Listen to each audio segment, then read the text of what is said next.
New faces from Texas bring lists of priorities to Washington. The big issues, like what's happening with the Supreme Court, restoring people's civil rights and abortion rights, raising wages for working class people, and really taking on the issues of the day. We go one-on-one with a Texan looking to make a mark on Capitol Hill, how he plans to get things done as a Democrat facing the new Republican majority in the House. A new hint that lawmakers will have more money than expected for the next state budget. It'll be a pretty remarkable opportunity for the legislature to do something that we will never have an opportunity again in Texas history. The reason for the good news and why there's also cause for caution. A renewed effort at the Capitol to end the Texas tampon tax. Why supporters think they can succeed now after previous attempts failed. Produced from the Capitol in Austin and airing statewide, this is the award-winning State of Texas. Good Sunday, and thank you for joining us this Thanksgiving weekend. I'm Monica Madden in for Josh Hinkle.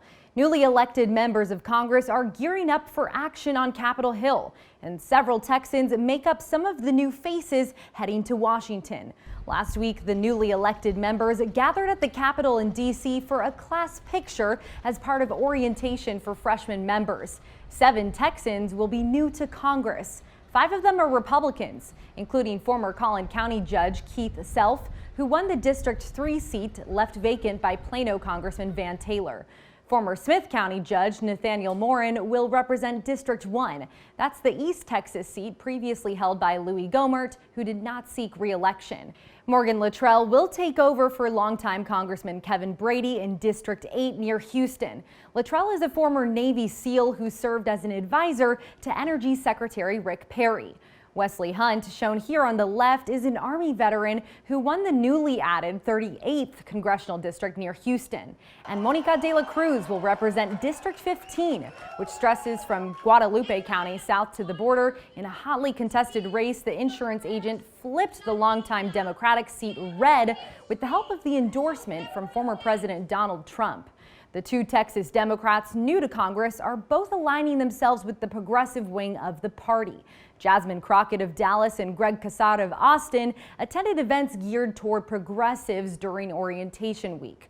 Crockett served as a state representative from Dallas. Casar was an Austin City Council member. Earlier this week, I spoke with him about his priorities and a path forward as a new member of Congress. So you just got back from the first part of freshman orientation in Congress. Just walk us a little bit through how that process works as you're entering the House. Well, nobody from Austin has done that process in decades. It's a brand new seat here in Central Texas that I've been honored to be elected to. And orientation started out like so many other jobs. You get your parking pass and are given your laptop. But then also, being a new member of Congress, there were some incredibly powerful moments. I was on the House floor as Speaker Pelosi, who's led the Democratic Party now for decades, gave her speech passing the torch along to new leadership. I was joined there with dozens of newly progressive elected members of Congress who are ready to now start setting a new course for the party that really tackles the big issues, like what's happening with the Supreme Court, restoring people's civil rights and abortion rights, raising wages for working class people, and really taking on the issues of the day. So it's been so great to have her leadership, but now she's passing the torch along, and it was incredible to be there for that moment during orientation. Yeah, speaking of Speaker Pelosi stepping down from decades long in leadership, it's looking like Representative Hakeem Jeffries, a Democrat from New York, is going to be her successor. Do you plan to support Jeffries as a potential leader of the Democratic Party? I will. He's the one candidate running for that position. Well, we have also Congressman Aguilar,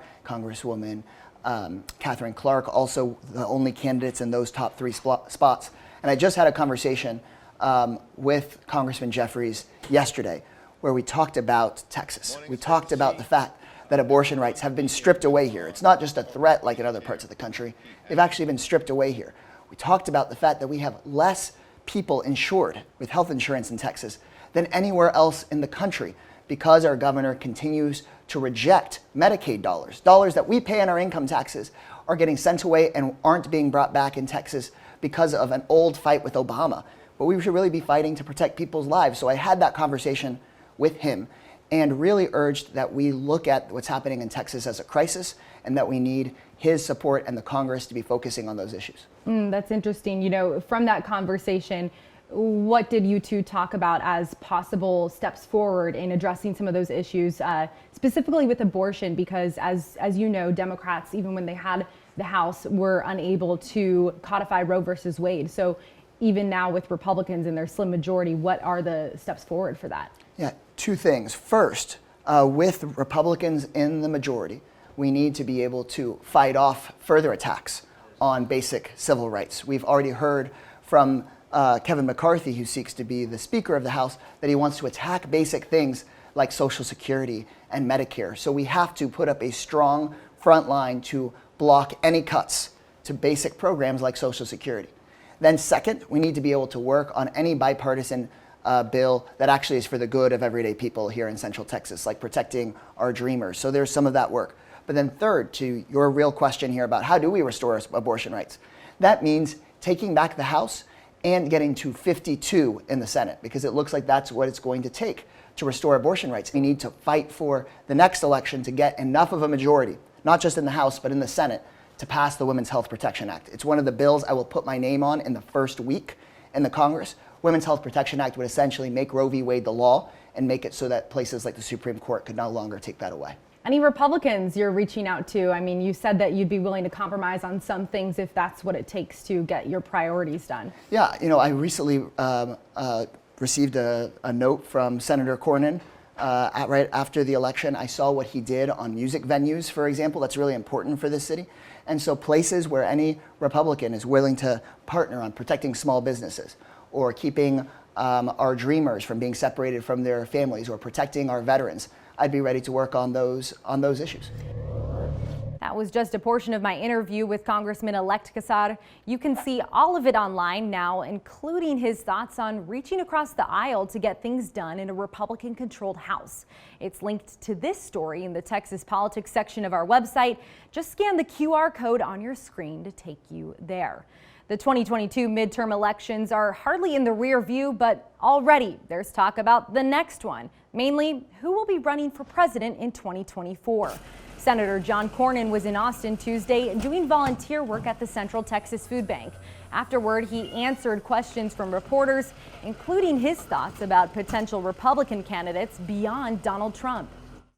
We've seen very successful governors, for example, Governor Youngkin in Virginia, Governor DeSantis in Florida, and of course people like Mike Pence, Mike Pompeo, Nikki Haley. A lot of great talent is going to be out there in 2024.